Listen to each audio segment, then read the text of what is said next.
That was great. Well done, guys. So I'm going to just interview the panellists because I didn't get to do that properly before. So we've got Ploumy Yuri, really bad, oops. And she speaks 4 languages and she got the lovely mooch vouchers that some of you guys got. We've got Isabelle Rakes, and she is the podcaster for Impact magazine. And we've got Tofunmi Omisore, and she is the president of Radical Youth, which is a Christian fellowship society. So round of applause for these girls as well.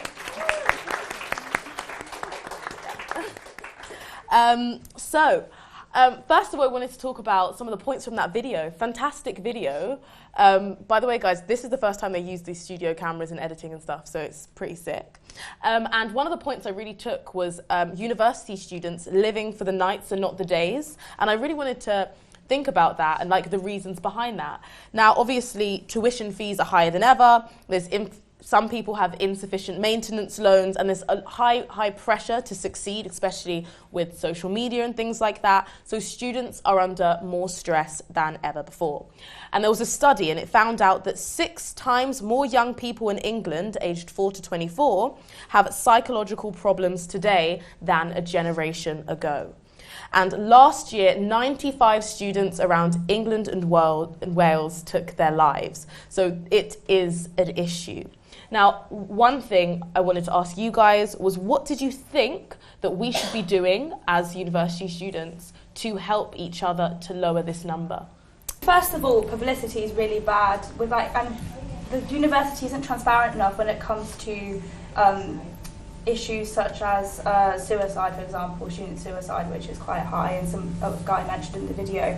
And I think if we all were, more often this happens, we would be shocked into realisation, into doing something. Not that things don't happen already, people are quite active, but obviously not enough is being done because there is a perpetual problem here. Like, students continue to suffer years after years, and the system is failing them in some sort of way because they end up having to take such drastic actions like suicide.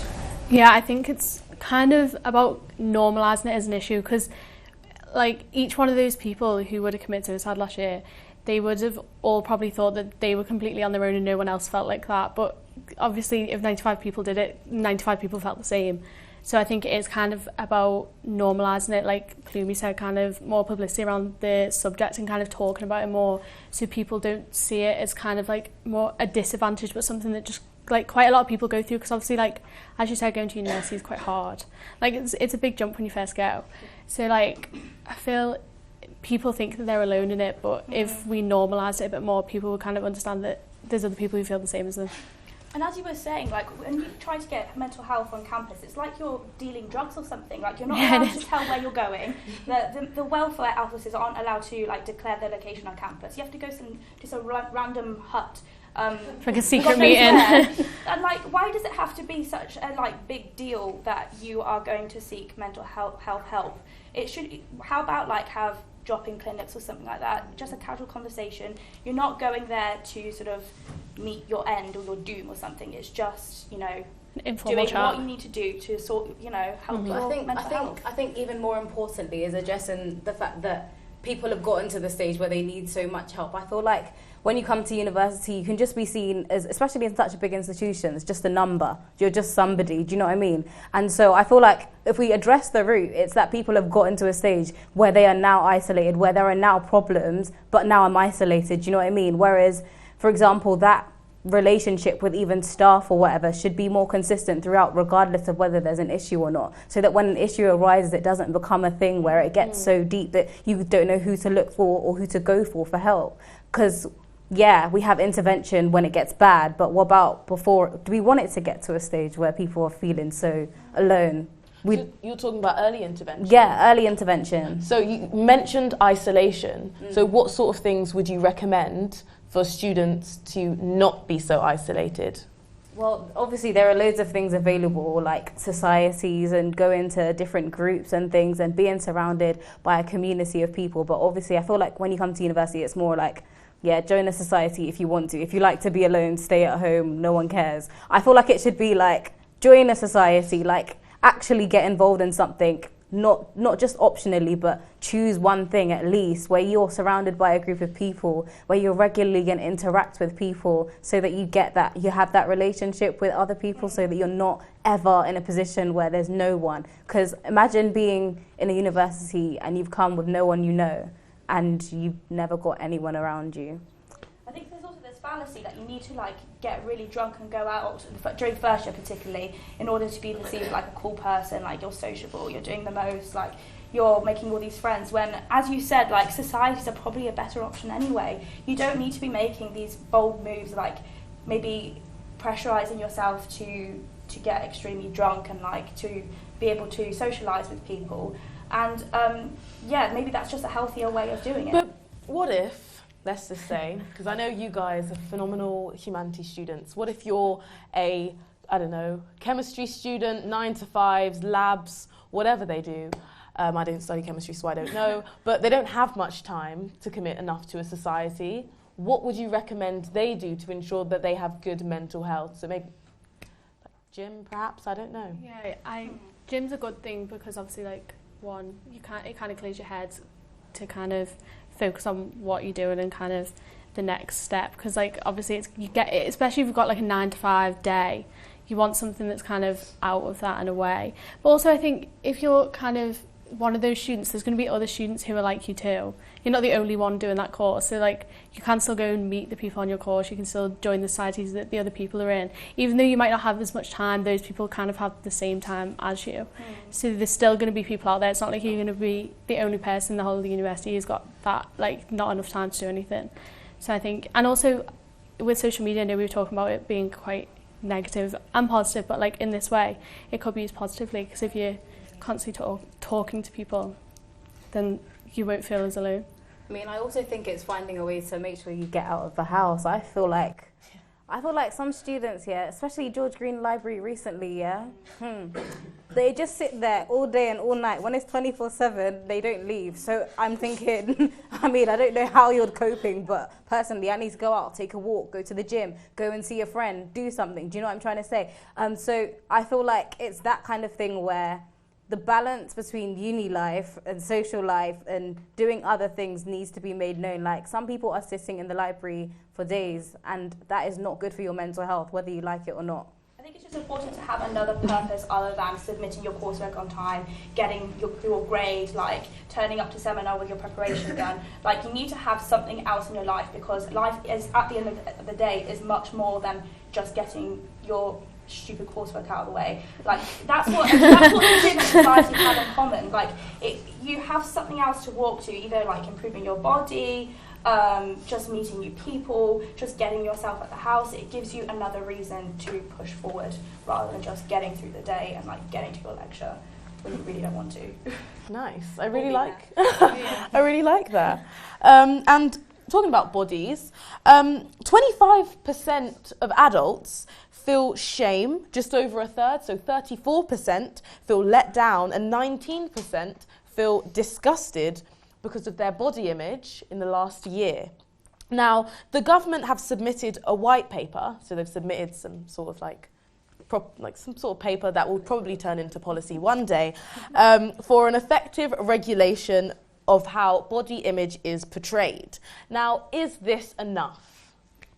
I think it's good that they're addressing it as a problem, because obviously, like, bad self, like, thinking that you don't like your body, that's not technically a mental health problem. So it's good that they're addressing it, even though it's quite a small issue, like, as in, like, on the kind of medical side of it, it's not kind of like a full body dysmorphia. Yeah, definitely body dysmorphia, but I mean, like, you don't have to have body dysmorphia to not like your body.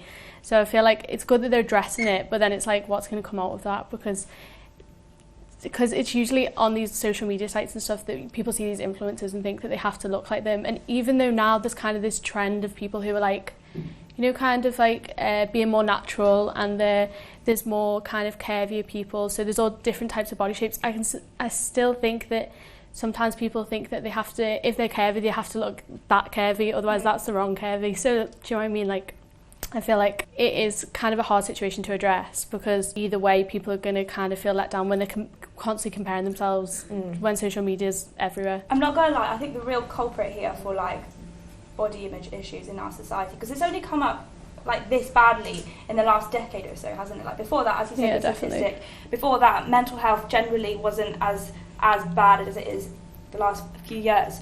But I think nowadays the real culprit is social media, more specifically social media influencers who perpetuate like these ideals that just aren't usually naturally attainable unless you like Photoshop or surgery, which is expensive, etc.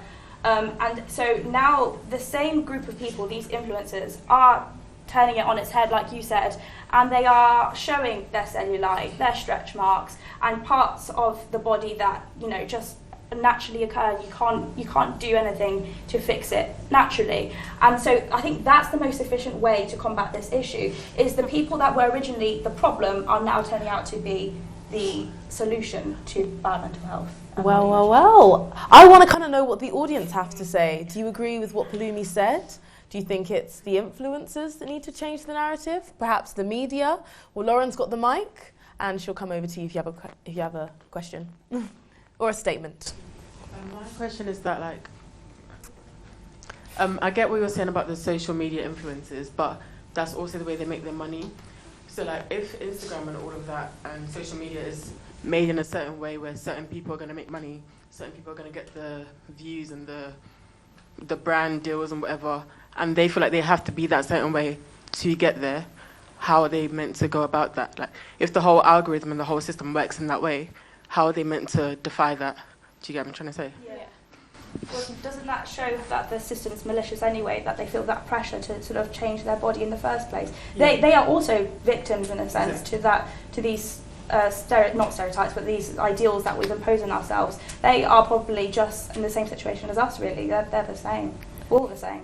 Yeah, I think it's quite a toxic cycle, and it's kind of about breaking those cycles to be like, influencers don't have to look this way for a brand to want to work with them. They can kind of look a different way that can make everyone feel kind of like they're good enough to be like that too. So I kind of think it is a toxic cycle, but it's about kind of breaking those kind of cycles that is like the main issue. People to embrace who they really are. Like, I don't think there's anything wrong with being different. Like, I feel like that's the biggest notion that needs to come out of all of this, that it's actually okay. And I feel like I know this phrase, it says comparison is the thief of joy, right? Every time you compare yourself to someone else, your focus is never on who you were designed to be or the way you were created to be. It's always focused on what is different about me compared to that person or that thing or that ideal. But it's hard. It is hard. Yeah. It is hard. Once we get that notion in our minds, it helps a lot. What would any of you girls say to any girls and boys watching this who want some sort of advice on what to do if they're feeling really low, or about body image, or about their mental health? What would you say to the people that might be watching at home or in the audience? I'd probably say talk to people about it, because that kind of makes you feel better. Obviously, like, if you talk to kind of your close mates or your family about it, they can kind of help you come up with solutions that can make you feel better. Because I think people do get in a rut where they're like, I feel horrible, but I feel so horrible, I don't want to do anything about it. So if you speak to someone, you can kind of come up with them, and you're not alone in that situation, so you can kind of like sort it out with someone, not just on your own. I also think that often people, positive affirmations are great, right? And there's a way to do it where you can encourage yourself as well in those low moments as well. So, for example, writing yourself letters. Okay, I know it sounds weird, but writing yourself letters about who you are, the truth about who you are. So it could be on a day when you're feeling good. I am beautiful. I have nice hair. I look great. It doesn't matter what other people say about me. It doesn't matter about the negative comments. This is who I am. So it helps you to identify the truth about who you are, rather than focus on all the negative things that you think you see in a particular moment, if that makes sense. And stick it around your room. I am. I just think beauty is diverse. There's not one beauty. There's not one person that equates beauty. So therefore, like, everyone equates beauty, and beauty comes out from you. It's from within. It's not something that we necessarily can see. It's important to notice also that someone else's beauty doesn't make you any less attractive. Like, you can appreciate and acknowledge someone else's like beauty. It doesn't mean that you're ugly necessarily. So, like, you don't need to, as similar to what you were saying before, you don't need to compare yourself that way. Just because you're not the same as her or him doesn't mean that you're innately, therefore, ugly or not attractive. Yeah. But it's a hard one. And thank you guys so much. We're about to have our break. UNICEF are going to be selling some cakes out in the studio, and you can have a chance to go to Mooch. There's 2-for-1 cocktails. And if you have any questions for any of the panelists, just pat them on the back. They're right there.